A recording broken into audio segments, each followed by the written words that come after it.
আসসালামু আলাইকুম প্রিয় হাতিয়াবাসী, আপনারা দেখতেছেন নোয়াখালী ৬ মাননীয় তানুশিসা মাননীয় প্রার্থী জনাব মাহবুর রহমান শাহীন ভাইয়ের নেতৃত্বে হাতিয়া দ্বীপ কলেজ মাঠে জনাব তারেক রহমানের বক্তব্য শোনার জন্য হাতিয়ার সাধারণ মানুষ হাজার হাজার লাখ লাখ মানুষের দল আপনারা দেখতেছেন বাংলা বাজার।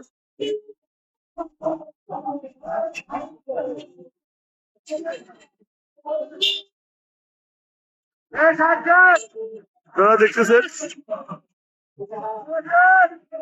দানুশেষ দানুশেষ দানুশি দানুশেষ আপনারা দেখতেছেন